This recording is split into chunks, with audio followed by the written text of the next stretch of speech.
Okay, Capricorn, para sa iyo ang reading na to ngayong February 20, 2025. Capricorn, sa mga Capricorn na bibigyan ng message today para to sa inyo. Para sa mga Capricorn, hingi muna tayo ng payo para sa inyo, guys. Advice para sa mga Capricorn ngayong February 20, 2025.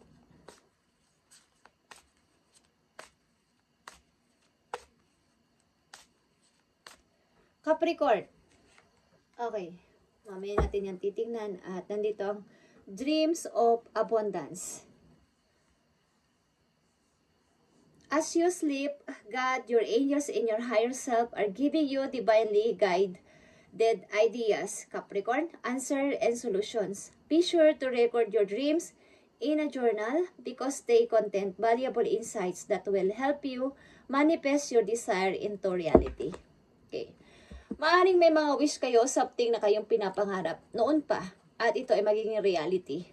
So, simula sa araw to, kung kayo ay mananaginip, something is, andun yung answer, nikad sa inyo na matagal nyo nang hinihintay, at isulat nyo sa inyong diary o sa inyong journal ang inyong mga mapapanaginipan, sapagkat maaaring ito ay isang sign na may kinalaman sa inyong pangarap sa buhay o mga tinatanong kay God. Okay?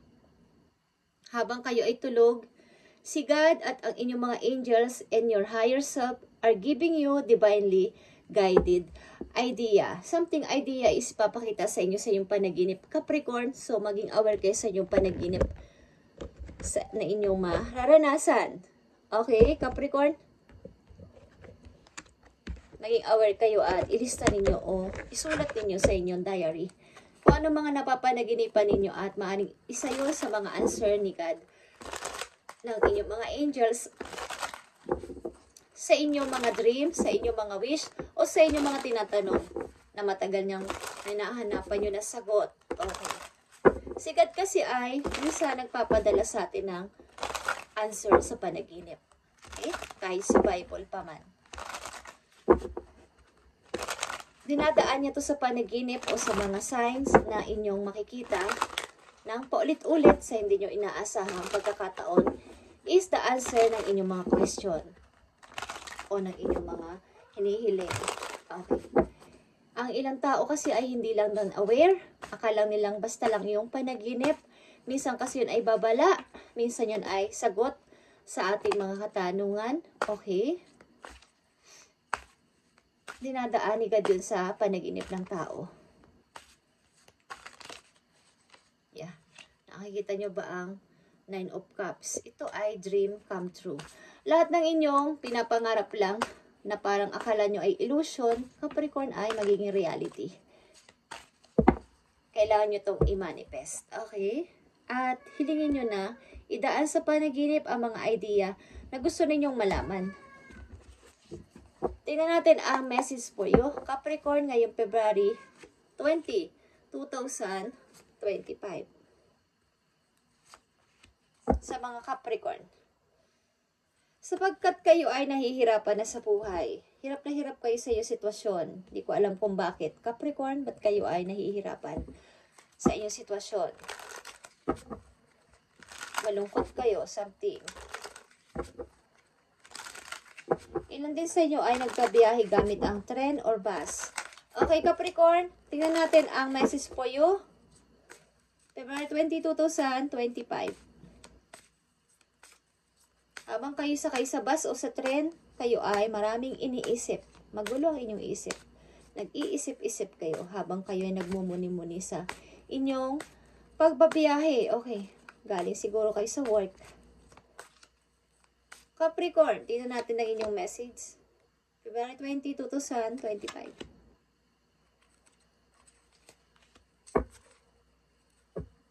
Nakikita nyo na naman ang 9 of Cups. Dream become reality. Guys, at ito ay matagal mo nang hinihintay. Maaaring tatawagan ka na sa iyong inaplayan or may magandang balita ka. Magandang balita paparating na alam mo ay hindi na yun mangyayari. Pero dumating. Okay. Matagal na kasi. Okay, nandito ang the word. Nakikita nyo ang the word? Kayo ay maglalakbay. Maybe ilan sa inyo, Capricorn, pupunta ng ibang lugar. At nandun kasi ang napakagandang opportunity sa lugar na yon, Ten of Pentacles. Something na dun sa pupuntahan ninyo ay nandun ang ikakasagana ng inyong, kumbaga tataas ang inyong kita, gaganda ang inyong pagdating ng pananalapi ninyo, okay? Dahil maganda dun ang pasahod, maraming chances doon sa lugar na yon. At nandito ang Nine of Pentacles, nakikita nyo to, Capricorn. Magpapaypay kayo ng pera. At ito na naman ang The World, okay. May dalawa na ditong The World sa magkaibang card, guys.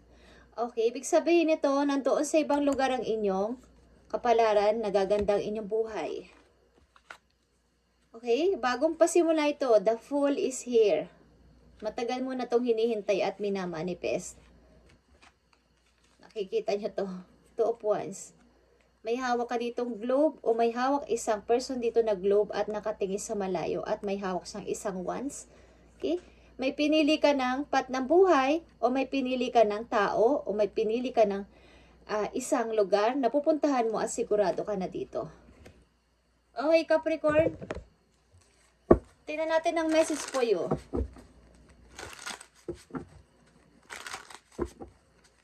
Lalakbay ka siguro, pupunta ka ng ibang lugar. Gusto mo yung dream mo ay maging reality, hindi lang basta dream. At kaya nandito ang as you sleep, si God at ang inyong mga angels, ang iyong higher self ay magpapakita sa iyo sa panaginip ng sign. Bibigyan ka ng tamang guide para sa iyong idea. Pagkamat ikaw ay gulong-gulo, okay, nag-o-overthink ka, ito ang dapat na mangyari. Nakatakda ka siguro maglakbay o umalis ng lugar ninyo. Sa kamang lugar na doon. Okay, Capricorn, tingnan natin ang mga message pa po yo. May hindi lang kayo pagkakaintindihan sa inyong pamilya. Something hindi maganda ang takbo ng inyong pamilya. May problema, I mean. Okay, Page of Cups is here. Parang ginagawa nyo pa tong biro, pero ito ay totoo. Okay? Totoo itong, pag nandun yung inyong kapalaran sa ibang lugar, andun yung mga chances, andun yung opportunity. Parang sabi nyo, suntok sa buwan, siguro to. Kung itatry ko o hindi. Nakikita nyo ang King of Pentacles.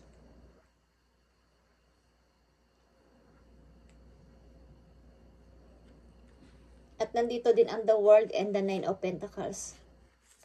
Kumbaga yung mga tao na dati kayong kinukutya-kutya, hindi kayo pinapansin dahil walang-wala kayo dati is, sila na yung makikita ninyo na humihingi sa iyo ng favor, something. King of Swords is here. Ito na yung decision ko, okay? Sabi mo. Ito na yung dapat na decision ko sa buhay o ito na yung dapat na mangyari. Meron din kayong gustong pasabihan nito.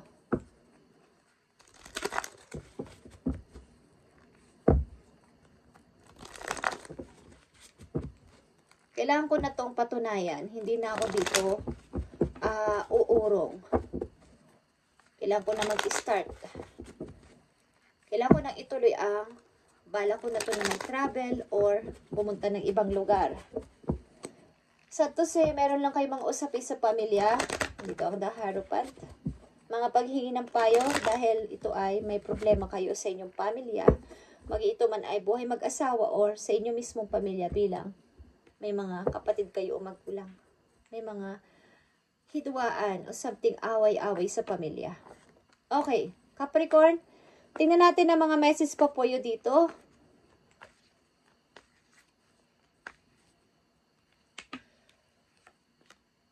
I need message pa for Capricorn. I need message pa for Capricorn. Kakita nyo ang 7 of Pentacles. Makakaipon kayo ng money o gusto nyo makaipon ng money para sa future. Gusto nyo magtabi. Pakunti-kunti. Okay?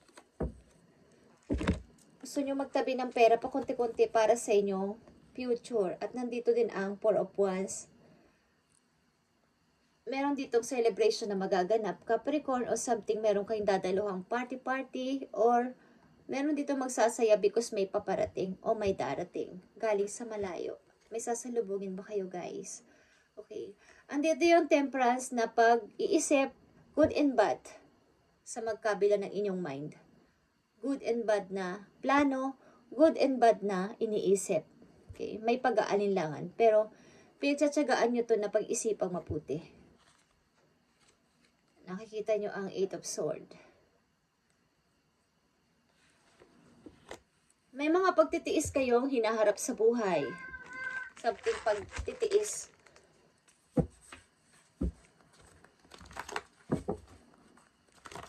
Kaya nandyan yung pag-aalinlangan.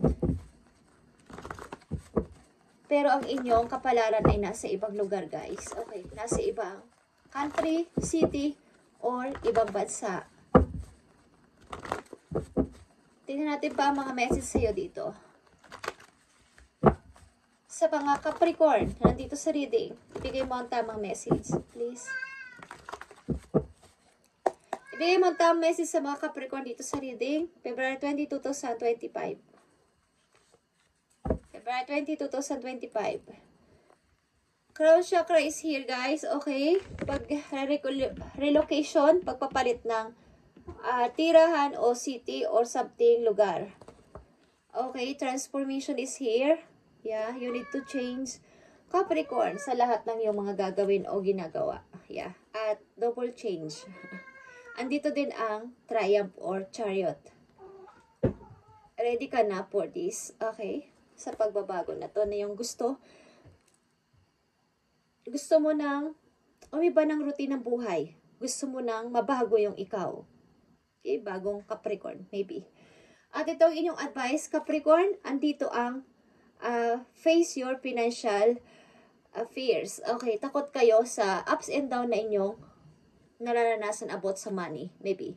But, kailangan mong malaman na kahit nga mga negosyante ay merong magtatayo ka ng negosyo, ay natatakot ka because baka hindi ako magtagumpay, malugi lang yung sisimulan ko negosyo. But, lahat ng nagsisimula sa negosyo ay may pagkalugi at pagtaas ng sales. Sales, okay. Sapagkat lahat yan ay nararanasan ng lahat ng mga negosyante. May pagkalugi din pamisa, may pagtaas din pagmisan, ups and down. So, takot kayo dito. Or ito naman ay normal lang pagkatakot kung kayo ay may mga anak na kasama sa buhay na mawalan talaga ng money. Okay? But ito ay, wag mong katakutan. Sapagkat ang unang message sa inyo ay, as you sleep, si God, ang mga angels mo ay bibigyan ka ng mga ideas para sa iyong pinaplano na to. Kung ano to, Capricorn. And that every successful person has struggled with the release these self-doubts. Huwag kang mag-doubt sa lahat mong gustong pasimulan sa buhay. Ano man yan. Bagong trabaho, bagong negosyo, o bagong partner sa buhay. Huwag kang matakot. Okay, Capricorn?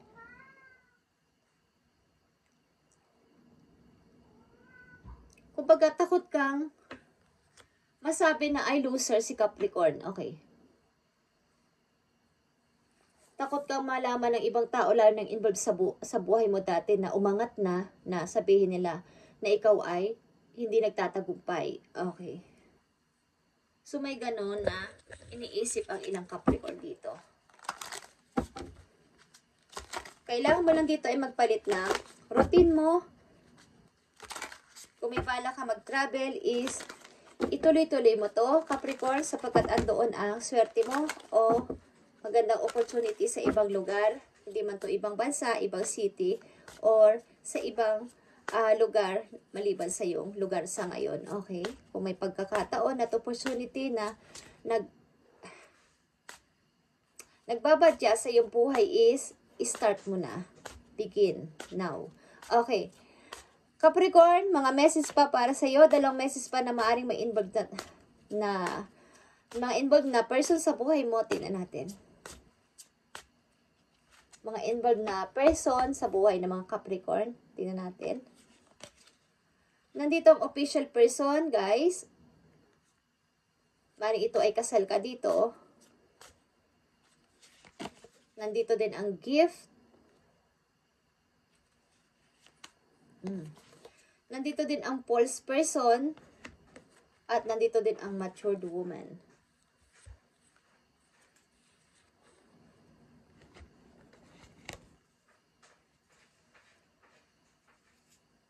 Meron dito official at mature woman sa magkabilang side at nasa gitna ang gift and false person.